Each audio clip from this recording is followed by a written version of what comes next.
Tech P S സിയുടെ മറ്റൊരു വീഡിയോയിലേക്ക് ഏവർക്കും സ്വാഗതം. ഇന്നത്തെ ഈ ഒരു വീഡിയോയിൽ accountant in company board corporation എക്സാമിനേഷനെ പറ്റിയും അതിന്റെ പ്രീവിയസ് ഇയർ ക്വസ്റ്റ്യൻ പേപ്പറിനെ പറ്റിയുള്ള ഡിസ്കഷൻ ആണ് നമ്മൾ നടത്താനായി പോകുന്നത്. എക്സാമിന് വേണ്ടി ഏറ്റവും നല്ലതായിട്ട് പ്രിപ്പയർ ചെയ്യുന്നതിന് വേണ്ടി പ്രീവിയസ് ഇയറിൽ എങ്ങനെയൊക്കെയാണ് ക്വസ്റ്റ്യൻ വന്നത് എന്ന് മനസ്സിലാക്കുന്നത് വളരെ നന്നായിരിക്കും. അതും കൂടെ മുന്നിൽ കണ്ടുകൊണ്ടാണ് ഈ ഒരു ക്വസ്റ്റ്യൻ ആൻസർ ഡിസ്കഷൻ സെഷൻ നമ്മൾ ആരംഭിക്കാനായി പോകുന്നത്. നമുക്ക് ഡിസ്കഷനിലേക്ക് കടക്കാം. ഓരോ ക്വസ്റ്റ്യനും വിത്ത് പ്രോപ്പർ ആൻസർ അതുപോലെ തന്നെ അതിന്റെ എക്സ്പ്ലനേഷനും നമുക്ക് നോക്കാം. ഓക്കെ അല്ലേ? സോ നമുക്ക് ഡിസ്കഷനിലേക്ക് പോകാം.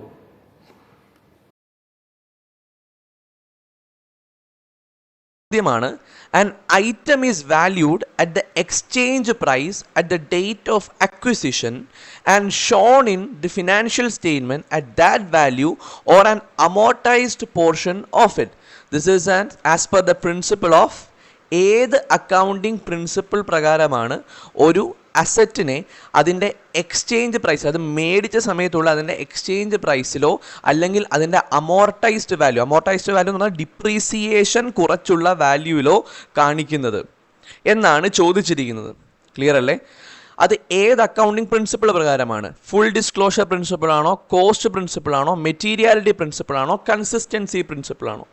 ഇതിൽ ഫുൾ ഡിസ്ക്ലോഷർ പ്രിൻസിപ്പിൾ നമുക്കറിയാം, എല്ലാ കാര്യങ്ങളും ഡിസിഷൻ മേക്കിങ്ങിനെ ഇൻഫ്ലുവൻസ് ചെയ്യുന്ന എല്ലാ മെറ്റീരിയൽ ഫാക്ട്സും ഡിസ്ക്ലോസ് ചെയ്യണമെന്ന് പറയുന്ന പ്രിൻസിപ്പിളാണ് ഡിസ്ക്ലോഷർ പ്രിൻസിപ്പിൾ. അതിന് അസറ്റിൻ്റെ യാതൊരു വിധമായിട്ടുള്ള പ്രസൻറ്റേഷനുമായി ബന്ധമില്ല. അപ്പോൾ അതല്ലെന്ന് നമുക്ക് ഉറപ്പിക്കാം. മെറ്റീരിയാലിറ്റി പ്രിൻസിപ്പിൾ പറയുന്നത് മെറ്റീരിയൽ ഫാക്ട്സിൽ വേണം കോൺസെൻട്രേറ്റ് ചെയ്യാൻ, ഇമ്മെറ്റീരിയൽ ഫാക്ട്സിനെ അതങ്ങ് വിട്ടേക്കുക, അതിനെ റെക്കോർഡ് ചെയ്യേണ്ട ആവശ്യമില്ല. അതാണ് മെറ്റീരിയാലിറ്റി പറയുന്നത്. അപ്പോൾ അതിനും ഇതിനുമായിട്ട് യാതൊരു ബന്ധവുമില്ല. കൺസിസ്റ്റൻസി പറയുന്നത് നിങ്ങൾ ഫോളോ ചെയ്യുന്ന മെത്തേഡ്സും പ്രൊസീജിയറും കൺസിസ്റ്റൻ്റായി ഓരോ വർഷവും റിപ്പീറ്റ് ചെയ്ത് തന്നെ ഫോളോ ചെയ്യണം. ഇടയ്ക്ക് വെച്ച് മാറ്റരുത്, പറ്റുന്നിടത്തോളം മാറ്റാതെ മുന്നോട്ട് പോകാൻ നോക്കണം. അതാണ് കൺസിസ്റ്റൻസി പ്രിൻസിപ്പിൾ. അപ്പോൾ ബാക്കി വരുന്നത് കോസ്റ്റ് പ്രിൻസിപ്പിൾ മാത്രമാണ്. കോസ്റ്റ് പ്രിൻസിപ്പിൾ എന്താ പറയുന്നത്? ഒരു അസറ്റിനെ ഏത് വിലയിൽ കാണിക്കണമെന്നാണ് കോസ്റ്റ് പ്രിൻസിപ്പിൾ പറയുന്നത്. കോസ്റ്റ് പ്രിൻസിപ്പിൾ പറയുന്നതനുസരിച്ച് ആ അസറ്റ് മേടിച്ച അക്വിസിഷൻ കോസ്റ്റിലാണ് കാണിക്കേണ്ടതെന്നാണ് കോസ്റ്റ് പ്രിൻസിപ്പിളിൽ പറയുന്നത്. അക്വിസിഷൻ കോസ്റ്റ് എന്ന് പറയുമ്പോൾ എന്താ? Purchase price plus any transportation plus any installation plus any repair which increases the capacity. Clear അല്ലേ? സോ അതാണ് അതിൻ്റെ കോസ്റ്റ്, ഒരു അസറ്റിൻ്റെ കോസ്റ്റ് എന്നാണ് കോസ്റ്റ് കോൺസെപ്റ്റ് പറയുന്നത്. സോ അത് നമ്മളുടെ ഈ ഒരു ഡെഫിനിഷനുമായി ഒത്തുപോകുന്നതാണ് കോസ്റ്റ് പ്രിൻസിപ്പിളിനകത്ത് പറയുന്നത്. ക്ലിയർ ആണോ? സോ നമ്മുടെ ആൻസർ എന്താണ്? കോസ്റ്റ് പ്രിൻസിപ്പിൾ ആണ്, അല്ലെങ്കിൽ കോസ്റ്റ് കോൺസെപ്റ്റ് ആണ്. Asset are record at purchase price not market value. Market value അനുസരിച്ചല്ല, പർച്ചേസ് പ്രൈസ് അനുസരിച്ചാണ് റെക്കോർഡ് ചെയ്യുന്നത്. അത് ഏത് പ്രിൻസിപ്പിൾ അനുസരിച്ചാണ്? കോസ്റ്റ് പ്രിൻസിപ്പിൾ അനുസരിച്ചാണ്. ക്ലിയർ ആണോ? ഒന്നെങ്കിൽ എലിമിനേഷൻ ഉപയോഗിച്ച് കോസ്റ്റ് പ്രിൻസിപ്പിൾ എന്ന ആൻസറിലേക്ക് എത്താം, അല്ല കോസ്റ്റ് പ്രിൻസിപ്പിൾ എന്ന ആ ഒരു കോൺസെപ്റ്റ് കറക്റ്റായിട്ട് അറിയാവുന്ന വ്യക്തിക്ക് ഈ ഒന്നാമത്തെ സെൻറ്റൻസ് വായിക്കുമ്പോൾ തന്നെ, അതായത് അക്വിസിഷൻ്റെ സമയത്ത് അതിൻ്റെ എക്സ്ചേഞ്ച് പ്രൈസിലാണ് കാണിക്കേണ്ടത് എന്ന് പറയുമ്പോൾ തന്നെ മനസ്സിലാവും അത് കോസ്റ്റ് കോൺസെപ്റ്റുമായി ബന്ധപ്പെട്ടതാണ്. ഓക്കെ അല്ലേ? അപ്പോൾ ഒന്നാമത്തെ ക്വസ്റ്റ്യനും അതിൻ്റെ ആൻസറും. രണ്ടാമത്, when a sole proprietor uses the same bank account for the business as well as personal affair, the dash accounting principle is violated. അയാൾ സെപ്പറേറ്റ് ആയിട്ടുള്ള ബാങ്ക് അക്കൗണ്ട് കീപ്പ് ചെയ്യാതെ സ്വന്തം കാര്യത്തിന് വേണ്ടിയിട്ടും ബിസിനസ്സിൻ്റെ കാര്യത്തിന് വേണ്ടിയിട്ടും ഒരേ ബാങ്ക് അക്കൗണ്ട് കീപ്പ് ചെയ്യുകയാണെങ്കിൽ ഏത് പ്രിൻസിപ്പിളാണ് വയലേറ്റ് ചെയ്യപ്പെടുന്നത്? ഇവിടെ നമുക്ക് എന്ത് ചെയ്യാം? എലിമിനേഷൻ മെത്തേഡ് ഉപയോഗിക്കാം. ഒന്നാമത് ഗോയിങ് കൺസേൺ എന്താ പറയുന്നത്? ബിസിനസ് ഒരു ഇൻഡെഫിനിറ്റ് പീരീഡിലേക്ക് കണ്ടിന്യൂ ചെയ്തുകൊണ്ടിരിക്കുമെന്നാണ് പറയുന്നത്. അതിന് ബിസിനസ്സിൻ്റെ ഓണറും സെപ്പറേറ്റ് ആയിട്ടുള്ളതോ അല്ലെങ്കിൽ ഒരുമിച്ചുള്ളതോ ആയിട്ടുള്ള ബാങ്ക് അക്കൗണ്ട് മെയിൻറ്റെയിൻ ചെയ്യുന്നതുമായി യാതൊരു ബന്ധവുമില്ല. ഒബ്ജക്റ്റിവിറ്റി പ്രിൻസിപ്പിൾ പറയുന്നത് ബിസിനസ്സിലെ ഏതൊരു ട്രാൻസാക്ഷനും ഒബ്ജക്റ്റീവ്ലി വേരിഫയബിൾ ആയിരിക്കണം. അതായത് ഒരു സോഴ്സ് ഡോക്യുമെൻ്റ്, അതായത് വൗച്ചേഴ്സ് വെച്ച് വെരിഫൈ ചെയ്യാൻ പറ്റുന്നതായിരിക്കണം. മെറ്റീരിയാലിറ്റി പ്രിൻസിപ്പിൾ ഓൾറെഡി കണ്ടതാണ്, മെറ്റീരിയൽ ഫാക്ട്സിനാണ് ഇമ്പോർട്ടൻസ് കൊടുക്കേണ്ടത്. അപ്പോൾ എന്തായിരിക്കും ആൻസർ? എൻറ്റിറ്റി അല്ലെങ്കിൽ ബിസിനസ് എൻറ്റിറ്റി കോൺസെപ്റ്റ് എന്നുള്ളതാണ് ആൻസർ. ബിസിനസ് എൻറ്റിറ്റി കോൺസെപ്റ്റ് പറയുന്നത് ബിസിനസ്സും ബിസിനസ്സുകാരനും സെപ്പറേറ്റ് ആണ് എന്നാണ് പറയുന്നത്. അപ്പോൾ ബിസിനസ്സുകാരനും സെപ്പറേറ്റ് ആയിരിക്കുമ്പോൾ അവർക്ക് സെപ്പറേറ്റ് ബാങ്ക് അക്കൗണ്ട് ഉണ്ടാകേണ്ടതാണ്. പകരം ബിസിനസ്സുകാരൻ തൻ്റെ പേഴ്സണൽ ബാങ്ക് അക്കൗണ്ടിലൂടെ തന്നെ ബിസിനസിൻ്റെ കാര്യങ്ങൾ നടത്തിയെടുക്കുമ്പോൾ ഈ പ്രിൻസിപ്പിളാണ് വയലേറ്റ് ചെയ്യപ്പെടുന്നത്. ബിസിനസ് എൻറ്റിറ്റി കോൺസെപ്റ്റ് ആണ് വയലേറ്റ് ചെയ്യപ്പെടുന്നത്. ഓക്കെ ആണോ? സോ അതാണ് അതിൻ്റെ ആൻസർ എന്ന് പറയുന്നത്. Explanation: business and owner must be treated separately. Business entity concept. മൂന്നാമത്തത് dash is the basis of maintaining accounts followed by Indian company. ഇന്ത്യയിൽ അക്കൗണ്ട്സ് മെയിൻറ്റെയിൻ ചെയ്യുന്നത് ഏത് രീതി പ്രകാരമാണ്? അക്കൗണ്ട്സ് മെയിൻറ്റെയിൻ ചെയ്യാൻ 2 സിസ്റ്റമേ ഉള്ളൂ. ക്ലിയർ ആണോ? ഒന്ന് ക്യാഷ് ബേസിസും ഒന്ന് അക്രൂവൽ ബേസിസും. അതെന്താണെന്നൊക്കെയുള്ള നമ്മുടെ ക്ലാസ്സിൽ വളരെ ഡീറ്റെയിൽഡായി ഡിസ്കസ് ചെയ്തതാണ്. അക്രൂവൽ ബേസിസ് തന്നെ double entry system of book keeping പ്രകാരമാണ് നമ്മൾ മെയിൻറ്റെയിൻ ചെയ്യുന്നത്. സിംഗിൾ എൻട്രിയും ഉണ്ട്, ഡബിൾ എൻട്രിയും ഉണ്ട്. ഡബിൾ എൻട്രി എന്ന് പറഞ്ഞാൽ ഒരു ട്രാൻസാക്ഷന് 2 എഫക്റ്റ്. ഒരു ട്രാൻസാക്ഷൻ വന്നു കഴിഞ്ഞാൽ അതിൻ്റെ ഡെബിറ്റും ക്രെഡിറ്റ് എഫക്റ്റും കാണും. എന്താണ് ഡബിൾ എൻട്രി. അക്രൂവൽ എന്ന് പറഞ്ഞു കഴിഞ്ഞാൽ ഒരു ഇൻകം ആയിക്കോട്ടെ എക്സ്പെൻസ് ആയിക്കോട്ടെ, ആ ഇൻകം ഏൺ ചെയ്താൽ കിട്ടിയാലും കിട്ടിയില്ലേലും ഈ വർഷം തന്നെ കാണിക്കും. ആ ഇൻകം ഈ വർഷം തന്നെ നമുക്ക് ഇൻകേർഡ് ആണെങ്കിൽ നമ്മൾ കൊടുത്താലും കൊടുത്തില്ലെങ്കിലും ഈ വർഷം തന്നെ എക്സ്പെൻസും കാണിക്കും. അത് അക്രൂവൽ കോൺസെപ്റ്റ്. ക്യാഷ് ബേസിസ് പറയുന്ന കിട്ടിയാൽ മാത്രം റവന്യൂ ആയി കാണിക്കുക, കൊടുത്താൽ മാത്രം എക്സ്പെൻസ് ആയി കാണിക്കുക. നമ്മൾ അക്കൗണ്ടിങ് റെക്കോർഡ്സ് പ്രിപ്പയർ ചെയ്യുമ്പോൾ ഫോളോ ചെയ്യുന്ന ക്യാഷ് ബേസിസ് അല്ല, അക്രൂവൽ ബേസിസാണ്. സിംഗിൾ എൻട്രി അല്ല, ഡബിൾ എൻട്രിയാണ്. അപ്പോൾ ആൻസർ എന്താണ്? മൂന്നാമത്തതാണ് answer. Accrual basis and double entry system ഉള്ളതെന്നാണ് ആൻസർ ആയിട്ട് വരുന്നത്. ക്ലിയർ ആണോ? ഇന്ത്യയിലെ കമ്പനികളെല്ലാം അക്രൂവൽ ബേസിസിൽ ഡബിൾ എൻട്രി സിസ്റ്റം ഉപയോഗിച്ചാണ് അക്കൗണ്ട്സ് മെയിൻറ്റെയിൻ ചെയ്യേണ്ടത്. അടുത്തൊരു സിമ്പിൾ ആയിട്ടുള്ള ഒരു ക്വസ്റ്റ്യനാണ്. ഓപ്പണിംഗ് സ്റ്റോക്ക് 17,600 ആണ്. ക്ലോസിംഗ് സ്റ്റോക്ക് 10,560 ആണ്. കോസ്റ്റ് ഓഫ് ഗുഡ്സ് സോൾഡ് 1,83,040 ആണ്. പർച്ചേസ് ആണ് കണ്ടുപിടിക്കേണ്ടത്. അപ്പം നമ്മൾ മനസ്സിലാക്കേണ്ടത് കോസ്റ്റ് ഓഫ് ഗുഡ്സ് സോൾഡിൻ്റെ ഇക്വേഷൻ എന്താണെന്ന്. Cost of goods sold is equal to opening stock plus net purchase plus direct expense minus closing stock എന്നുള്ളതാണ്. ഇവിടെ ഡയറക്റ്റ് എക്സ്പെൻസ് തന്നിട്ടില്ല. അപ്പോൾ നമുക്ക് എന്ത് മാത്രമേ ഉള്ളൂ? Cost of goods sold, closing stock, opening സ്റ്റോക്കേ ഉള്ളൂ. അപ്പോൾ നമ്മൾ അതിനകത്ത് ഫില്ല് ചെയ്താൽ മതി. Purchase is equal to cost of goods സോൾഡിൻ്റെ കൂടെ ക്ലോസിംഗ് സ്റ്റോക്ക് കൂട്ടുക, എന്നിട്ട് ഓപ്പണിംഗ് സ്റ്റോക്ക് കുറയ്ക്കുക. ബേസ് ഇക്വേഷൻ ഇതാണ്. Cost of goods sold is equal to opening stock plus purchase plus direct expense minus closing stock. ഇതിനകത്ത് purchase എന്ന ആ ഒരു ഫിഗർ മാത്രമാണ് ഇല്ലാത്തത്. അപ്പോൾ നമ്മൾ എന്ത് ചെയ്യുന്നു? ഈക്വലൻ്റ് ഇപ്പുറത്തേക്ക് കൊണ്ടുവന്ന് ഒരൊറ്റ ഇക്വേഷൻ ആക്കി മാറ്റുന്നു. ക്ലോസിംഗ് സ്റ്റോക്ക് എന്ത് ചെയ്യുന്നു? ഈക്വലൻ്റ് ഇപ്പുറത്തെ സൈഡിലോട്ട് വരുന്നു, കോസ്റ്റ് ഓഫ് ഗുഡ്സ് സോൾഡിലൂടെ ആഡ് ചെയ്യപ്പെടുന്നു. ഓപ്പണിംഗ് സ്റ്റോക്ക് ഈക്വലൻ്റ് ഇപ്പുറത്തെ സൈഡിലോട്ട് വരുമ്പം മൈനസ് ചെയ്യപ്പെടുന്നു. അപ്പോൾ ബാക്കി കിട്ടുന്നത് എന്താണോ അതായിരിക്കും നമ്മളുടെ പർച്ചേസ്. 1,76,000 ആണ് പർച്ചേസ് ആയിട്ട് വരുന്നത്. ബേസ് ഇക്വേഷൻ എന്താ? ഒന്നുകൂടെ പറയാം. Cost of goods sold is equal to opening stock plus purchase plus direct expense minus closing stock. Clear ആണോ? ആ മൈനസ് ക്ലോസിംഗ് സ്റ്റോക്ക് ഈക്വലൻ്റ് ഇപ്പുറം വന്നപ്പം പ്ലസ് ക്ലോസിംഗ് സ്റ്റോക്കായി. ആ പ്ലസ് ഓപ്പണിംഗ് സ്റ്റോക്ക് ഈക്വലൻ്റ് ഇപ്പുറം വന്നപ്പം മൈനസ് ഓപ്പണിംഗ് സ്റ്റോക്കായി. Cost of goods sold already അവിടെ തന്നെ ഉണ്ടായിരുന്നു. അപ്പോൾ പുതിയൊരു ഇക്വേഷൻ നമ്മൾ ഫോം ചെയ്തു to find out purchase. Okay അല്ലേ? അഞ്ചാമത്തത്, as per the dash concept capital is shown in the liability side of balance sheet. ഏത് കോൺസെപ്റ്റ് പ്രകാരമാണ് ക്യാപിറ്റലിനെ ബാലൻസ് ഷീറ്റിൻ്റെ ലൈബിലിറ്റി സൈഡിൽ കാണിക്കുന്നത്? ബാലൻസ് ഷീറ്റിൽ 2 സൈഡാണ്, അസറ്റ് സൈഡും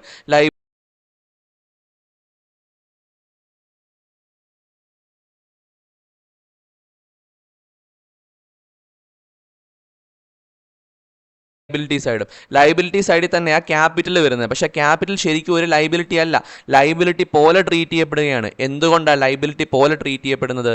because of business entity concept. ബിസിനസ്സും ബിസിനസ്സുകാരനും സെപ്പറേറ്റ് ആണ്.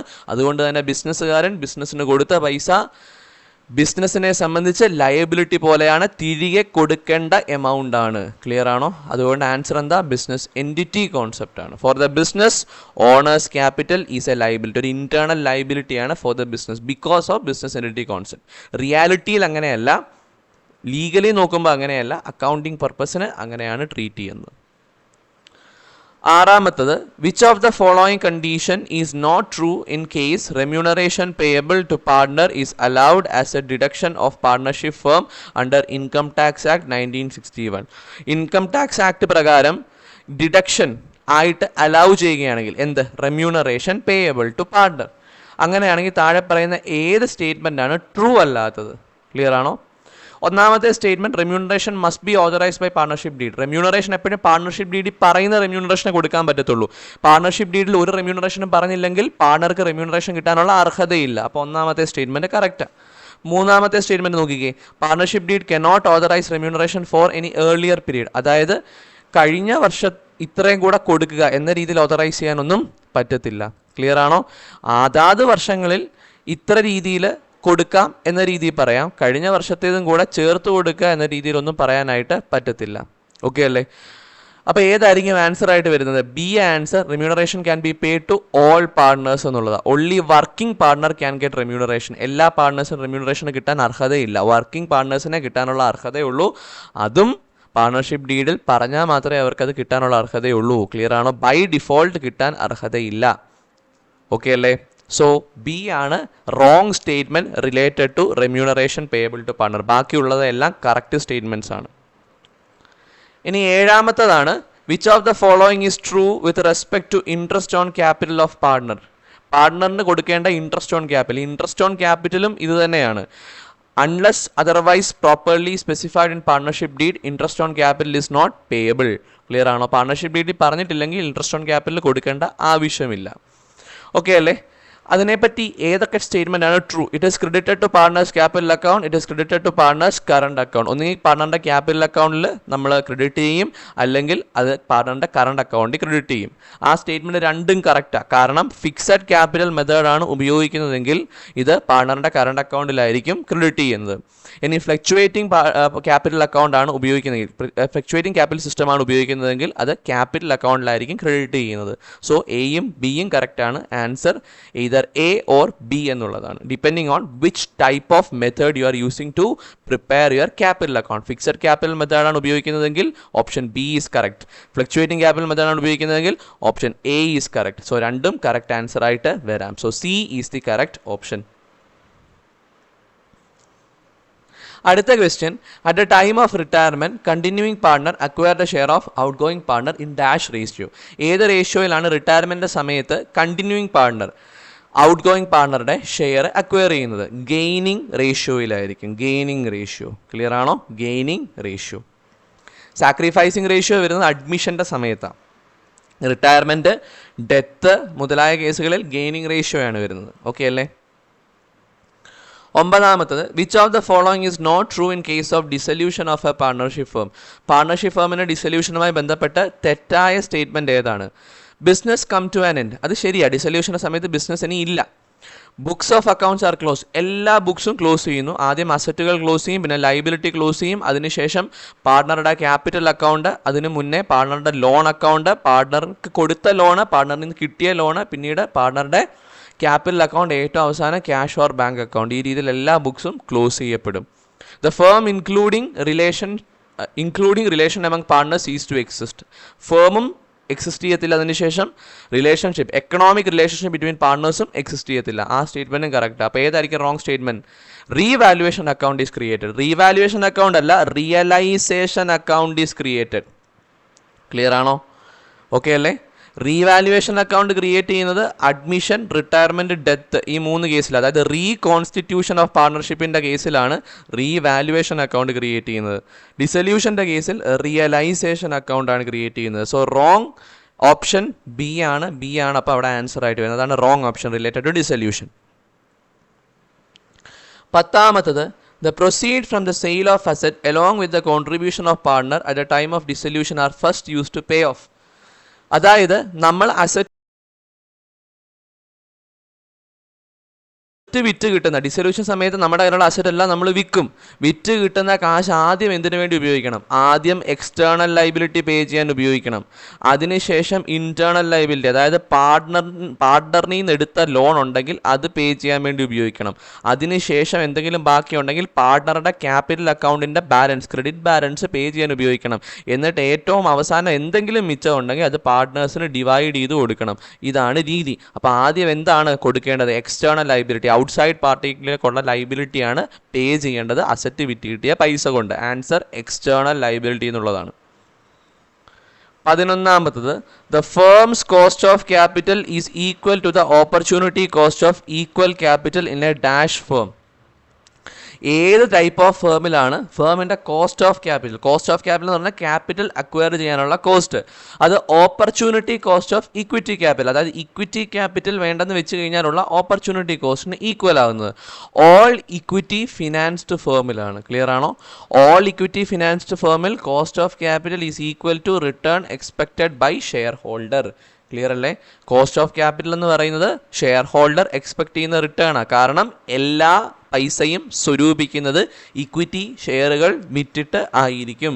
അതുകൊണ്ട് ഇക്വിറ്റി ഷെയർസിൽ ഷെയർ ഹോൾഡർ എത്ര റിട്ടേൺ എക്സ്പെക്ട് ചെയ്യുന്നോ അതായിരിക്കും കമ്പനിയെ സംബന്ധിച്ച് കോസ്റ്റ് ഓഫ് ക്യാപിറ്റൽ അക്വയർ ചെയ്യാൻ ചിലവായ കോസ്റ്റ് എന്ന് പറയുന്നത്. ക്ലിയർ ആണോ? അപ്പോൾ ഇക്വിറ്റി ക്യാപിറ്റലിൻ്റെ ഓപ്പർച്യൂണിറ്റി കോസ്റ്റിന് ഈക്വൽ ആയിരിക്കും cost of capital in the case of all equity financed firm.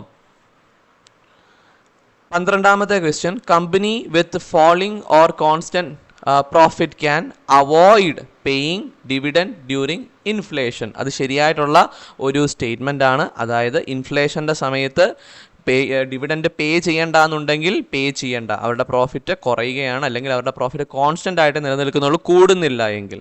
Clear ആണോ? ഇൻഫ്ലേഷൻ്റെ സമയത്ത് ഡിവിഡൻഡ് പേ ചെയ്യേണ്ട ആവശ്യമില്ല. In tough times companies may skip dividend. അതാണ് അവിടെ ആൻസർ ആയിട്ട് വരുന്നത്. ഡിവിഡൻഡ് പേയ്മെൻറ്റ് ഒരിക്കലും ഒരു റിക്വയർമെൻ്റ് അല്ല. പേ ചെയ്യാൻ ഉണ്ടെങ്കിൽ മാത്രം അതും അവരുടെ ബോർഡ് ഓഫ് ഡയറക്ടേഴ്സ് ഡിസൈഡ് ചെയ്താൽ മാത്രം പേ ചെയ്താൽ മതി. ഒരു കമ്പൽഷൻ അവിടെ ഇല്ല. 13ാമത്തത്, maximisation of owners wealth or shareholders wealth is represented by. ഏതൊരു ഫാക്ടറാണ് ഓണറുടെ വെൽത്തിനെ സൂചിപ്പിക്കുന്നത്? അയാളുടെ കമ്പനിയുടെ അല്ലെങ്കിൽ അയാൾ ഹോൾഡ് ചെയ്യുന്ന ഷെയറുകളുടെ മാർക്കറ്റ് വാല്യൂ ആണ് അയാളുടെ വെൽത്തിനെ സൂചിപ്പിക്കുന്നത്. ക്ലിയർ ആണോ? ഫേമിൻ്റെ അസറ്റിൻ്റെ ബുക്ക് വാല്യൂ അല്ല. ബുക്ക് വാല്യൂ എന്ന് പറഞ്ഞാൽ ബാലൻസ് ഷീറ്റിൽ ഫേമിൻ്റെ അസറ്റ് ഏത് വാല്യൂലാണ് എഴുതിയിരിക്കുന്നത്, അതല്ല ആ വ്യക്തിയുടെ പ്രോപ്പർ ആയിട്ടുള്ള വെൽത്തിനെ സൂചിപ്പിക്കുന്നത്. അല്ലെങ്കിൽ എംപ്ലോയീസിന് കൊടുക്കുന്ന സാലറി അല്ല. പിന്നെന്താണ്? അയാൾ ഹോൾഡ് ചെയ്യുന്ന ഷെയറിന് മാർക്കറ്റിൽ ഇപ്പോൾ എത്ര വെൽത്ത് ഉണ്ടോ, എത്ര വിലയുണ്ടോ, അതാണ് അയാളുടെ വെൽത്ത് എന്ന് പറയുന്നത്. Shareholders wealth is reflected in share market price. Clear ആണോ? അതുകൊണ്ടാണ് ലോകത്തിലെ ഏറ്റവും സമ്പന്നനായിട്ടുള്ള വ്യക്തി എന്ന് ഒരാളെ വിളിക്കുകയാണെങ്കിൽ അയാൾ ഹോൾഡ് ചെയ്യുന്ന ഷെയറുകളുടെ വാല്യൂ വളരെയേറെ കുതിച്ചുയർന്നിട്ടുണ്ട്. അതിൻ്റെ ബേസിസിലാണ് അയാളുടെ വെൽത്ത് അസർട്ടൈൻ ചെയ്യുന്നത്. അല്ലാതെ അയാളുടെ കയ്യിലിരിക്കുന്ന അല്ലെങ്കിൽ ബാങ്ക് അക്കൗണ്ടിലിരിക്കുന്ന പൈസയുടെ ബേസിസിലല്ല. 14ാമത്തത്, dash dividend amount to the capitalization of earnings and distribution of profit among shareholders without affecting cash position of the firm. ഏത് ടൈപ്പ് ഓഫ് ഡിവിഡൻഡ് ആണത്? സ്റ്റോക്ക് ഡിവിഡൻഡ് ആണ്. ക്ലിയർ ആണോ? Stock dividend. Stock dividend means issue of bonus share instead of cash. ക്യാഷിന് പകരം bonus shares issue ചെയ്യുന്നു. Clear ആണോ? അതിനെ ആ സ്റ്റോക്ക് ഡിവിഡൻഡ് എന്ന് പറയുന്നത്. സ്റ്റോക്ക് ഡിവിഡൻഡ് ഇഷ്യൂ ചെയ്ത് കഴിഞ്ഞാൽ ക്യാപിറ്റലൈസേഷൻ ഓഫ് ഏർണിങ്സ് ആണ് സാധ്യമാകുന്നത്. ക്ലിയർ ആണോ? ഒന്നുകിൽ റിസർവ് അല്ലെങ്കിൽ നമ്മുടെ പ്രോഫിറ്റിനെ ക്യാപിറ്റലൈസ് ചെയ്ത് ഷെയറുകളാക്കി മാറ്റാൻ സാധിക്കുന്നു. ക്ലിയർ ആണോ? അങ്ങനെ പ്രോഫിറ്റ് ഷെയർ ഹോൾഡേഴ്സിൻ്റെ ഇടയ്ക്ക് വീതിച്ചു കൊടുക്കാൻ സാധിക്കുന്നു വിത്തൗട്ട് അഫക്റ്റിംഗ് ക്യാഷ് പൊസിഷൻ. അതായത് ക്യാഷ് ഒന്നും കൊടുക്കാത്തതുകൊണ്ട് തന്നെ നമ്മുടെ കയ്യിലുള്ള കാശ് കുറയുന്നില്ല, പക്ഷേ പ്രോഫിറ്റ് ഡിസ്ട്രിബ്യൂട്ട് ചെയ്യാൻ സാധിക്കുന്നു. എങ്ങനെ? ബൈ ഇഷ്യൂവിങ് സ്റ്റോക്ക്, ബോണസ് ഷെയറുകൾ ഇഷ്യൂ ചെയ്ത്. സോ ആൻസർ സ്റ്റോക്ക് ഡിവിഡൻഡ് എന്നുള്ളതാണ്. 15ാമത്തത്, which among the following is not a determinant of dividend policy.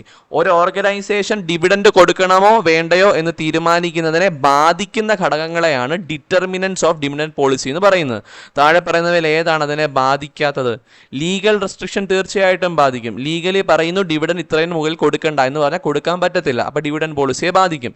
Nature of ഇൻഡസ്ട്രിയും ബാധിക്കും. ക്യാപിറ്റൽ മാർക്കറ്റ് കണ്ടീഷനും ബാധിക്കും. ക്ലിയർ ആണോ? അതായത് നമ്മളിപ്പോൾ റിസഷനിലാണ് അല്ലെങ്കിൽ ഇൻഫ്ലേഷൻ ടൈമിലാണെങ്കിൽ കൊടുക്കാൻ പറ്റിയെന്ന് വരത്തില്ല, പക്ഷേ ടാക്സേഷൻ പോളിസി ബാധിക്കത്തില്ല. ക്ലിയർ ആണോ? Dividend decision is based on earning, liquidity and industry. ഈ 3 കാര്യങ്ങളെ ബേസ് ചെയ്താണ് ഡിവിഡൻഡ് ഡിസിഷൻ വരുന്നത്. Taxation policy is not direct determinant. Directly determine ചെയ്യുന്നില്ല ടാക്സേഷൻ പോളിസി. ക്ലിയർ അല്ലേ? സോ ടാക്സേഷൻ പോളിസി എന്നുള്ളതാണ് ആൻസർ ആയിട്ട് വരുന്നത്. 16ാമത്, according to dash whatever increases in firms value from payment of dividend is offset by decline in market price of share. അതായത് ഫേമിൻ്റെ വാല്യൂവിൽ ഉണ്ടാകുന്ന ഏതൊരു ഇൻക്രീസും, clear ആണോ, from payment of dividend, dividend കൊടുത്തത് വഴി ഫേമിൻ്റെ വാല്യൂ, ഡിവിഡൻഡ് കൊടുക്കുമ്പോൾ ഫേമിൻ്റെ റെപ്യൂട്ടേഷൻ കൂടും, അപ്പോൾ ഫേമിൻ്റെ market value കൂടും. അതെല്ലാം എന്ത് ചെയ്യുന്നു? Is offset by decline in market price of share. ഷെയറിൻ്റെ മാർക്കറ്റ് പ്രൈസ് കുറഞ്ഞു കഴിഞ്ഞാൽ ഇതെല്ലാം എന്ത് ചെയ്യും? ഓഫ്സെറ്റ് ചെയ്ത് പോകും എന്ന് പറയുന്ന തിയറി ഏതാണ്? മോഡിഗ്ലാനി മില്ലർ തിയറിയാണ് പറയുന്നത്. ക്ലിയർ ആണോ? മോഡിഗ്ലാനി മില്ലർ തിയറി പറയുന്നത് എന്താ? 2 തരം തിയറി ഉണ്ട്. ഒന്നാമത്തെ ഏറ്റവും പ്രധാനമായിട്ട് മോഡിഗ്ലാനി മില്ലർ എന്ന് പറയുമ്പം ഇറിലവൻസ് തിയറിയാണ് ഉദ്ദേശിക്കുന്നത്. അതായത് dividend policy is not relevant in determining firms value. ഫേമിൻ്റെ മാർക്കറ്റ് വാല്യൂ ഡിറ്റർമൈൻ ചെയ്യുന്നതിൽ ഡിവിഡൻഡ് കൊടുക്കുന്നുണ്ടോ ഇല്ലയോ എന്നുള്ള കാര്യത്തിന് യാതൊരു പ്രസക്തിയുമില്ല എന്ന് പറയുന്നതാണ് MM അപ്രോച്ചിലെ പ്രധാനപ്പെട്ട തിയറി. സോ അത് വെച്ചിട്ടാണ് ഇവിടെ ആൻസർ ചെയ്തിരിക്കുന്നത് മോഡിഗ്ലാനി മില്ലർ എന്നുള്ളത്. രണ്ടാമതൊരെണ്ണം കൂടെ ഉണ്ട്, റിലവൻസ് തിയറി ഉണ്ട്. അത് ടാക്സ് ഉണ്ടെങ്കിലാണ് പറയുന്നത്. ടാക്സ് ഉണ്ടെങ്കിൽ റിലവൻ്റ് ആയിരിക്കും ഡിവിഡൻഡ് പോളിസി എന്നുള്ളതാണ്. പക്ഷേ ടാക്സ് ഒരു ഡയറക്റ്റ് ഡിറ്റർമിനൻ്റ് അല്ല. അതുകൊണ്ട് തിയറി എന്ന് പറയുമ്പോൾ എപ്പോഴും ഇറിലവൻസ് തിയറിയാണ് നമ്മൾ ഉദ്ദേശിക്കുന്നത്. സോ അതുകൊണ്ട് ഇവിടെ ആൻസർ എന്താ? മോഡിഗ്ലാനി മില്ലറിൻ്റെ ഇറിലവൻസ് തിയറിയാണ് ആൻസർ ആയിട്ട് വരുന്നത്. 17ാമത്തത്, which one of the following is not an assumption of Walter model of dividend. Walter model of ഡിവിഡൻഡിലെ ഒരു അസംഷൻ അല്ലാത്തത് എന്ത്? ഈ പറയുന്ന തിയറികളുടെ എല്ലാം അസംഷൻസ് വളരെ ഇമ്പോർട്ടൻ്റാണ്. അത് നമ്മൾ പഠിപ്പിച്ച സമയത്ത് പ്രോപ്പറായിട്ട് ലിസ്റ്റ് ഡൗൺ ചെയ്തിട്ടുണ്ടായിരുന്നു. അസംഷൻസിൻ്റെ ബേസിസിലാണ് ഇതിനകത്തുനിന്ന് ക്വസ്റ്റ്യൻസ് വരുന്നത്. വോൾട്ടർ മോഡൽ തിയറിയുടെ അസംഷൻ അല്ലാത്തത് എന്താ?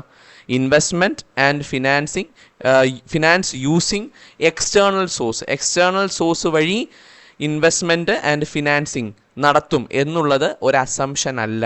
Water model assumes only retained earnings finance investment. അതായത് ഇന്റേണലി മാത്രമേ ബിസിനസ് ഫിനാൻസ് ചെയ്യുള്ളൂ എന്നാണ് വാട്ടർ മോഡലിൽ അസ്യൂം ചെയ്യുന്നത്. അതായത് വെളിയിൽ നിന്നൊന്നും ഫണ്ട് സ്വരൂപിക്കത്തില്ല എന്നാണ് അവിടെ പറയുന്നത്. സോ ബി ആണ് അവിടെ ആൻസർ. അതൊരു അസംഷൻ അല്ല, ബാക്കിയുള്ളവയെല്ലാം അസംഷൻ ആണ്. 18ാമത്, the cash kept aside by an investor to exploit attractive investment opportunity is termed as. അതായത് ഇനി ഭാവിയിൽ വരാൻ പോകുന്ന ഇൻവെസ്റ്റ്മെൻറ്റ് ഓപ്പർച്യൂണിറ്റി തനിക്ക് എന്ത് ചെയ്യണം? എക്സ്പ്ലോയിറ്റ് ചെയ്യണം. അതിനുവേണ്ടി ഇപ്പം ഞാൻ എന്ത് ചെയ്യുന്നു? കുറച്ച് പൈസ മാറ്റി വെക്കുന്നു. ക്ലിയർ ആണോ? അങ്ങനെ മാറ്റി വെക്കുകയാണെങ്കിൽ അത് ഏത് മോട്ടീവാണ് കാണിക്കുന്നത്? സ്പെക്കുലേറ്റീവ് മോട്ടീവാണ് കാണിക്കുന്നത്. ഭാവിയിൽ സ്ഥിതി മെച്ചമായിരിക്കുമെന്ന് ഞാൻ സ്പെക്കുലേറ്റ് ചെയ്താണ് മാറ്റി വെക്കുന്നത്, ഭാവിയിലേക്ക് ഇൻവെസ്റ്റ് ചെയ്യാൻ വേണ്ടിയിട്ട്. ക്ലിയർ ആണോ? യെസ്. സോ സ്പെക്കുലേറ്റീവ് മോട്ടീവാണ് അവിടെ കാണിക്കുന്നത്. സോ ആൻസർ സ്പെക്കുലേറ്റീവ് മോട്ടീവാണ്. എന്താണ് speculative motive? Holding cash to speculate an opportunity. 19ാമത്തത്, dash approach of working capital depends more on short term fund. Short term ഫണ്ടിൽ ഡിപ്പെൻഡ് ചെയ്ത് നിൽക്കുന്ന വർക്കിംഗ് ക്യാപിറ്റലിൻ്റെ ഒരു അപ്രോച്ച് ഏതാണ്? അഗ്രസീവ് അപ്രോച്ചാണ്. അഗ്രസീവ് അപ്രോച്ച് എന്ന് പറയുമ്പോൾ more current asset finance by short term fund. കൂടുതൽ current അസറ്റുകളും ഷോർട്ട് ടേം ഫണ്ട് ഉപയോഗിച്ചുകൊണ്ട് വേണം ഫിനാൻസ് ചെയ്യാൻ എന്ന് പറയുന്നതാണ് അഗ്രസീവ് അപ്രോച്ച് എന്ന് പറയുന്നത്. ക്ലിയർ ആണോ? അപ്പോൾ ഷോർട്ട് ടേം ഫണ്ടിൽ കൂടുതൽ ഡിപ്പെൻഡ് ചെയ്യണം എന്ന് പറയുന്ന വർക്കിംഗ് ക്യാപിറ്റൽ തിയറിയാണ് അഗ്രസീവ് അപ്രോച്ച് എന്ന് പറയുന്നത്. Answer aggressive approach.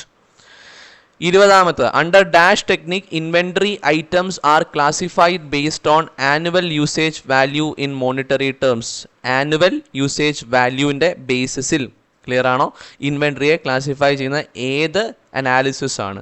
ABC analysis ആണ്. Always better control analysis. ഇവിടെയാണ് ABC എന്ന് 3ആയിട്ട് തിരിച്ചിട്ടുള്ളത് ഐറ്റംസിനെ. ക്ലിയർ ആണോ? ഓൺ വാല്യൂ ഓഫ് കൺസംഷൻ, അവരുടെ കൺസംഷൻ്റെ ബേസിസിൽ. ക്ലിയർ ആണോ? Yes. 21, the basic requirement of dash technique is separation of fixed and variable cost. Fixed and variable costനെ സെപ്പറേറ്റ് ചെയ്യണം. ക്ലിയർ ആണോ എന്ന് പറയുന്ന ടെക്നിക്ക് ഏതാണ്? അത് മാർജിനൽ കോസ്റ്റിംഗ് ആണ്. മാർജിനൽ കോസ്റ്റിംഗ് ഫിക്സഡും വേരിയബിളും സെപ്പറേറ്റ് ആണ്. ക്ലിയർ ആണോ? Marginal costing requires variable or fixed cost segregation. Okay അല്ലേ? 22ാമത്, dash are those cost that can be specifically and exclusively identified with a particular cost object. ഒരു cost ഒബ്ജക്റ്റുമായിട്ട് directly identify ചെയ്യാൻ പറ്റുന്ന കോസ്റ്റ് ഏതാ? Direct cost. അങ്ങനെ identify ചെയ്യാൻ പറ്റത്തില്ലെങ്കിൽ അത് ഇൻഡയറക്റ്റ് കോസ്റ്റാണ്. ഒരു പ്രോഡക്റ്റുമായി ഡയറക്റ്റ് ഐഡൻറ്റിഫൈ ചെയ്യുന്നതിനെ പ്രോഡക്റ്റ് കോസ്റ്റ് എന്ന് വിളിക്കും. ഒരു പീരീഡുമായി ഐഡൻറ്റിഫൈ ചെയ്യുന്നതിനെ പീരീഡ് കോസ്റ്റ് എന്ന് വിളിക്കും. ക്ലിയർ ആണോ? അപ്പോൾ ഡയറക്റ്റ് കോസ്റ്റ് ആണ് answer. Attributable to a cost object, അതാണ് direct cost. 23, the predetermined or target cost. മുൻകൂട്ടി ഡിറ്റർമൈൻ ചെയ്യുന്ന, നമുക്ക് ടാർഗറ്റ് ആയിട്ട് നമ്മൾ ഫിക്സ് ചെയ്തിരിക്കുന്ന കോസ്റ്റ്, അതിനെ വിളിക്കുന്ന പേരെന്താ? സ്റ്റാൻഡേർഡ് കോസ്റ്റ് എന്നാണ് വിളിക്കുന്നത്. Expected under efficient condition. നമ്മൾ എഫിഷ്യൻറ്റ് കണ്ടീഷനിൽ പ്രവർത്തിക്കുകയാണെങ്കിൽ ഇത്രയും കോസ്റ്റിനുള്ളിൽ ഈ ഒരു സാധനം ഉണ്ടാക്കേണ്ടതാണ്. അതിനെ നമ്മളൊരു സ്റ്റാൻഡേർഡായി വെച്ചുകൊണ്ടായിരിക്കും പ്രൊഡക്ഷൻ നടത്തുന്നത്. അപ്പോൾ നമ്മളുടെ ആക്ച്വൽ കോസ്റ്റ് സ്റ്റാൻഡേർഡിൽ നിന്ന് വ്യതിചലിച്ച് കഴിഞ്ഞാൽ നമ്മൾ റീസൺ കണ്ടെത്താനായിട്ട് പോകും. റീസൺ കണ്ടെത്തി പരിഹരിക്കും. കോസ്റ്റ് കൺട്രോളിന് സഹായിക്കും സ്റ്റാൻഡേർഡ് കോസ്റ്റ്. അപ്പോൾ ആൻസർ എന്താ? Standard cost. 24ാമത്തത്, dash is equal to standard rate minus actual rate into actual hour worked. ഈ ഒരു ഇക്വേഷൻ ഏതുമായി ബന്ധപ്പെട്ടതാ? വേജ് റേറ്റ് വേരിയൻസുമായി ബന്ധപ്പെട്ടതാ. വേരിയൻസുകൾ ക്ലിയർ ആണോ? ലേബർ വേരിയൻസുകൾ പ്രോപ്പറായിട്ട് പഠിപ്പിച്ചിട്ടുണ്ടായിരുന്നു. അതിനകത്ത് വേജ് റേറ്റ് വേരിയൻസിൻ്റെ പ്രോപ്പർ ഇക്വേഷനാണ് standard rate minus actual rate into actual hour worked. So answer wage rate variance. 25ാമത്തത് the term dash describe situation where all business functions are involve in continuous quality improvement. എല്ലാ business ഫംഗ്ഷനും continuous ആയിട്ട് quality improve ചെയ്യാൻ വേണ്ടി ശ്രമിച്ചുകൊണ്ടേയിരിക്കണം എന്ന് പറയുന്ന ആ ഒരു ടെക്നിക്ക്, അതിനെ എന്താ വിളിക്കുന്നത്? TQM എന്നാണ് വിളിക്കുന്നത്, ടോട്ടൽ ക്വാളിറ്റി മാനേജ്മെൻറ്റ്. ഓക്കെ ആണോ? കമ്പനി മുഴുവനായിട്ടും എപ്പോഴും ഇംപ്രൂവ്മെൻറ്റിന് വേണ്ടി ശ്രമിച്ചുകൊണ്ടേ ഇരിക്കുന്നു, TQM.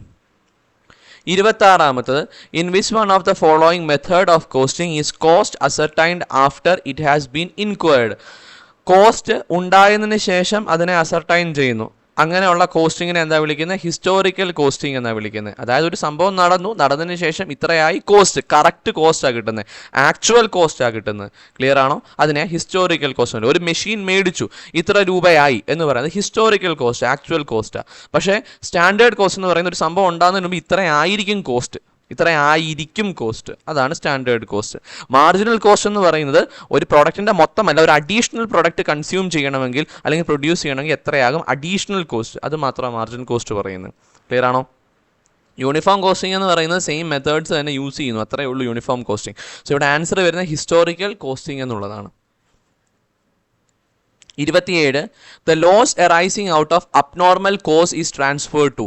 അബ്നോർമൽ കോസ്റ്റ് നോർമൽ ലോസുമായിട്ട് ബന്ധപ്പെട്ട് അല്ലെങ്കിൽ നോർമൽ കോസ്റ്റുമായിട്ട് ബന്ധപ്പെട്ടുണ്ടാകുന്ന ലോസ് ആണെങ്കിൽ ഇത് നോർമൽ ലോസാണ്. നോർമൽ ലോസ് ആര് വഹിക്കണം? എൻഡ് കൺസ്യൂമർ സഹിക്കണം. പക്ഷേ അബ്നോർമൽ ലോസ് എൻഡ് കൺസ്യൂമർ സഹിക്കേണ്ട, അത് ആര് സഹിക്കണം? കമ്പനി സഹിക്കണം. അതുകൊണ്ട് കമ്പനിയുടെ കോസ്റ്റിംഗ് P&L അക്കൗണ്ടിൽ കമ്പനിയുടെ ചെലവ് അല്ലെങ്കിൽ നഷ്ടം എന്ന രീതിയിൽ കൊണ്ടുപോയി അത് കാണിക്കും. Abnormal loss are not part of production cost, അത് എൻഡ് കൺസ്യൂമർ സഹിക്കേണ്ട. So it is transferred to costing P&L. അതാണ് അവിടെ ആൻസർ വരുന്നത്. സോ കോസ്റ്റിംഗ് P&L ട്രാൻസ്ഫർ ചെയ്യുന്നു. 28ാമത്തെ dash is an imaginary cost which does not involve cash outflow. Cash outflow ഇല്ലാത്ത imaginary cost എന്താണ്? Fixed കോസ്റ്റിൽ ക്യാഷ് ഔട്ട്ഫ്ലോ ഉണ്ട്. For example rent paid each month, അത് ഫിക്സഡാണ്. പീരിയഡ് കോസ്റ്റ്, ഒരു പീരീഡിലേക്കുള്ള കോസ്റ്റ്, ആക്ച്വൽ ക്യാഷ് ഔട്ട്ഫ്ലോ ഉണ്ട്. ഡിഫറൻഷ്യൽ കോസ്റ്റിലും ഉണ്ട് ഔട്ട്ഫ്ലോ. ഇമ്പ്യൂട്ടഡ് കോസ്റ്റ് അല്ലെങ്കിൽ ഓപ്പർച്യൂണിറ്റി കോസ്റ്റ് അല്ലെങ്കിൽ നോഷണൽ കോസ്റ്റിലാണ് എന്തില്ലാത്തത്? ആക്ച്വൽ ഔട്ട്ഫ്ലോ ഇല്ലാത്തത്. ക്ലിയർ ആണോ? അതെന്ന് പറയുന്നത് എന്താ? ബെസ്റ്റ് ഓപ്പർച്യൂണിറ്റി എടുക്കുന്നതിന് വേണ്ടി സെക്കൻഡ് ബെസ്റ്റ് ഓപ്പർച്യൂണിറ്റി നമ്മൾ ഫോർഗോ ചെയ്തു, അതിൻ്റെ കോസ്റ്റാണ് imputed cost. For example notional rent, നമുക്ക് സ്വന്തമായിട്ടൊരു പ്രോപ്പർട്ടി ഉണ്ട്, അതിൽ നമുക്ക് വേണമെങ്കിൽ കയറി താമസിക്കാം അല്ലെങ്കിൽ ഇത് റെൻറ്റിന് കൊടുക്കാം. നമ്മൾ കയറി താമസിക്കുകയാണെങ്കിൽ റെൻറ്റിന് കൊടുക്കുക എന്നുള്ള ഓപ്ഷൻ വേണ്ടാന്ന് വെച്ചതുകൊണ്ടാണ് നമ്മൾ കയറി താമസിച്ചത്. അപ്പോൾ റെൻറ്റ് നമുക്ക് കിട്ടേണ്ടിയിരുന്ന റെൻറ്റ്, നമ്മൾ റെൻറ്റിന് കൊടുത്തിരുന്നെങ്കിൽ കിട്ടേണ്ടിയിരുന്ന റെൻറ്റ് നമ്മുടെ ഇമ്പ്യൂട്ടഡ് കോസ്റ്റാണ്, ഓപ്പർച്യൂണിറ്റി കോസ്റ്റ് അല്ലെങ്കിൽ നോഷണൽ കോസ്റ്റാണ്. അവിടെ ക്യാഷ് ഔട്ട്ഫ്ലോ ഇല്ല. ക്ലിയർ ആണോ? അപ്പോൾ ഇമ്പ്യൂട്ടഡ് കോസ്റ്റ് എന്നുള്ളതാണ് അവിടെ ആൻസർ ആയിട്ട് വരുന്നത്. 29 in process costing the output of one process becomes the input of next process. ഒരു പ്രോസസ്സിൻ്റെ ഔട്ട്പുട്ട് ആയിരിക്കും അടുത്ത പ്രോസസ്സിൻ്റെ ഇൻപുട്ട് എന്ന് പറയുന്നത്. ഓക്കെ, കാരണം കണ്ടിന്യൂസ് പ്രൊഡക്ഷൻ ആണ് പ്രോസസ് കോസ്റ്റിങ്ങിൻ്റെ പ്രധാനപ്പെട്ട ഒരു അസംഷൻ. കണ്ടിന്യൂസ് ആയിട്ട് പ്രൊഡക്ഷൻ നടന്നുകൊണ്ടിരിക്കുന്നു, ഒരു പ്രോസസ്സ് കഴിഞ്ഞ് അടുത്ത പ്രോസസ്സിലോട്ട്. സോ ഒരു പ്രോസസ്സിൻ്റെ output will be the input of the next process. 30ാമത്തത് when goods are transferred from one process to another the account to be debited is. ഒരു പ്രോസസ്സിൽ നിന്ന് മറ്റൊരു പ്രോസസ്സിലേക്ക് ഗുഡ്സ് ട്രാൻസ്ഫർ ചെയ്യുമ്പം ഏത് അക്കൗണ്ടാണ് ഡെബിറ്റ് ചെയ്യേണ്ടത്? പ്രോസസ് അക്കൗണ്ടിനെയാണ് ഡെബിറ്റ് ചെയ്യേണ്ടത്. ഓർ ദ ട്രാൻസ്ഫറി ഡിപ്പാർട്ട്മെൻറ്റിനെ, അടുത്തൊരു ഡിപ്പാർട്ട്മെൻറ്റിലോട്ട് ട്രാൻസ്ഫർ ചെയ്യുന്നെങ്കിൽ ആ ഡിപ്പാർട്ട്മെൻറ്റിനെ ഡെബിറ്റ് ചെയ്യുക, അല്ലെങ്കിൽ ആ പ്രോസസ് അക്കൗണ്ട്, പ്രോസസ് 2 ആണെങ്കിൽ പ്രോസസ് 2നെ ഡെബിറ്റ് ചെയ്യുക. ഓക്കെ അല്ലേ? യെസ്. 31ാമത്തത് marginal costing technique is used in. എന്തിനു വേണ്ടിയിട്ടാണ് മാർജിനൽ കോസ്റ്റിംഗ് ഉപയോഗിക്കുന്നത്? കോസ്റ്റ് അസർട്ടൈൻ ചെയ്യാനല്ല, കോസ്റ്റ് റെക്കോർഡ് ചെയ്യാനല്ല, കോസ്റ്റ് ഫിക്സ് ചെയ്യാനല്ല, പിന്നെ എന്തിനാ? ഡിസിഷൻ മേക്കിങ്ങിനാണ് മാർജിനൽ കോസ്റ്റിംഗ് ഉപയോഗിക്കുന്നത്. ക്ലിയർ ആണോ? അഡീഷണലി ഒരു പ്രോഡക്റ്റും കൂടെ പ്രൊഡ്യൂസ് ചെയ്യണോ വേണ്ടയോ എന്നുള്ള ഡിസിഷൻ. 32ാമത്തത് what is the formula for break even point in units. യൂണിറ്റ്സിലും റുപ്പീസിലും കണ്ടുപിടിക്കാനായിട്ട് സാധിക്കും. യൂണിറ്റ്സിൽ കണ്ടുപിടിക്കുമ്പോൾ ബ്രേക്ക് ഈവൻ പോയിന്റിൻ്റെ ഫോർമുല എന്താണ്? Break even point is equal to എന്താണ് ആൻസർ എന്ന് പറയുന്നത്?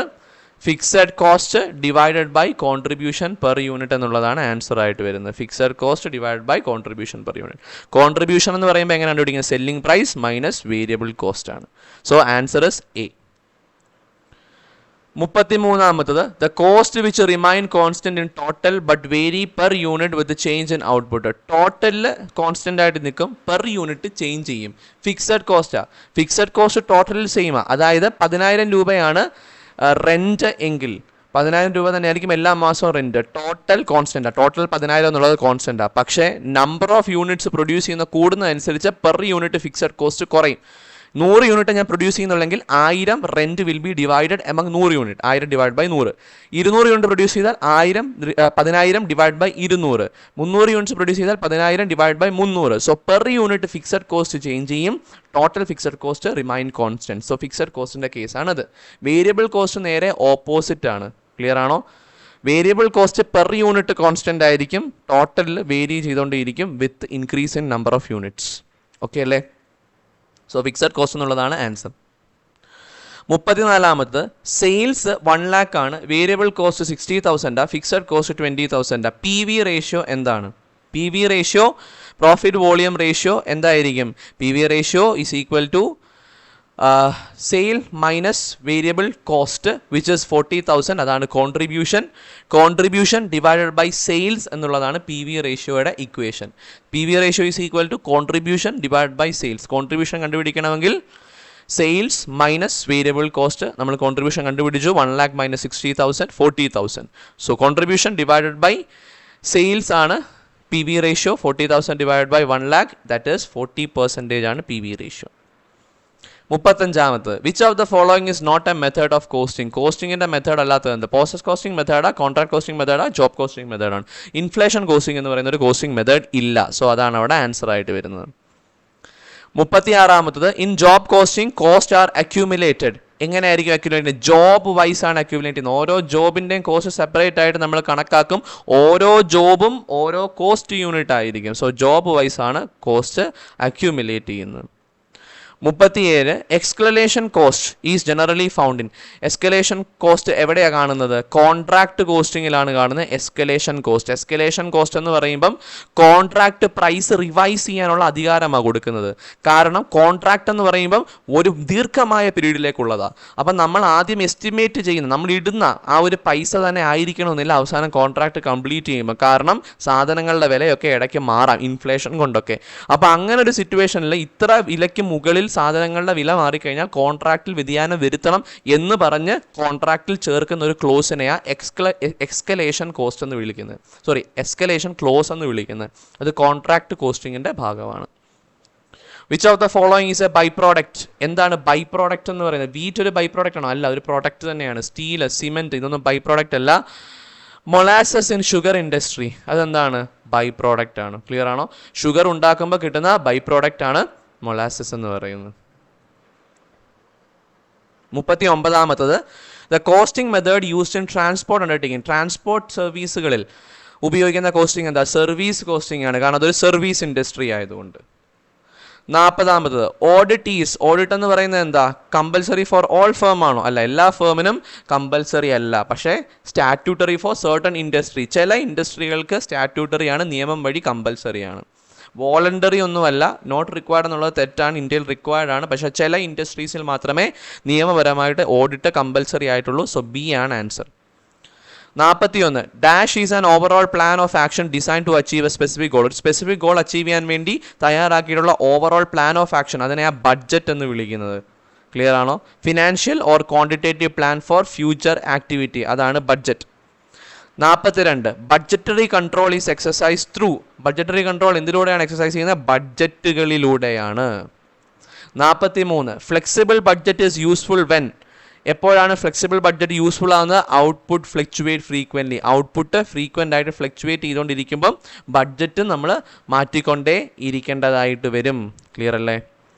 44 zero base budgeting mean. Zero base budgeting എന്ന് പറഞ്ഞാൽ എന്താണ്? Preparing budget from scratch. സ്ക്രാച്ചിൽ നിന്ന് ബഡ്ജറ്റ് പ്രിപ്പയർ ചെയ്യുന്നു without using past data. Past data ഒന്നും യൂസ് ചെയ്യാതെ, ഒരു എസ്റ്റിമേറ്റും യൂസ് ചെയ്യാതെ സ്ക്രാച്ചിൽ നിന്ന് ബഡ്ജറ്റ് തയ്യാറാക്കുന്നതിനെ സീറോ ബേസ്ഡ് ബഡ്ജറ്റിംഗ് എന്ന് വിളിക്കുന്നത്. So B is the answer. 45 which of the following is not an objective of cost accounting. Cost അക്കൗണ്ടിങ്ങിന്റെ ഒബ്ജക്റ്റീവ് അല്ലാത്തത് എന്ത്? കോസ്റ്റ് അക്കൗണ്ടിങ്ങിന്റെ ഒബ്ജക്റ്റീവ് കോസ്റ്റ് അസർട്ടൈൻ ചെയ്യുക, കോസ്റ്റിനെ കൺട്രോൾ ചെയ്യുക, ഡിസിഷൻ മേക്കിംഗ് ചെയ്യുക. കാരണം കോസ്റ്റ് അക്കൗണ്ടിങ്ങിന്റെ ഭാഗമാണ് മാർജിനൽ കോസ്റ്റിംഗ്, അതുവഴിയാണ് ഡിസിഷൻ മേക്കിംഗ് നടക്കുന്നത്. ജോബ് കോസ്റ്റിംഗ്, പ്രോസസ് കോസ്റ്റിംഗ്, ഇതുവഴിയൊക്കെ കോസ്റ്റ് അസർട്ടൈൻമെന്റ് നടക്കും. സ്റ്റാൻഡേർഡ് കോസ്റ്റിങ്ങിലൂടെ കോസ്റ്റ് കൺട്രോളിംഗ് നടക്കും. ടാക്സ് പ്ലാനിംഗ് എന്ന് പറഞ്ഞു കഴിഞ്ഞാൽ ഇൻകം ടാക്സ് ആക്ടിൽ പറഞ്ഞിട്ടുള്ള രീതികൾ അനുസരിച്ച് നിയമാനുസൃതമായിട്ട് ടാക്സ് കുറയ്ക്കുന്നു. അതിനെയാണ് ടാക്സ് പ്ലാനിംഗ് എന്ന് വിളിക്കുന്നത്. അത് ലീഗലാണ്. അതൊരിക്കലും കോസ്റ്റ് കൺട്രോളിങ്ങിന്റെ ഭാഗം അല്ല, കോസ്റ്റ് ഒബ്ജക്റ്റീവിൻ്റെ ഭാഗം അല്ല. 46 dash method of costing is suitable for automobile workshop. Automobile വർക്ക്ഷോപ്പിന് സ്യൂട്ടബിൾ ആയിട്ടുള്ള എന്താണ്?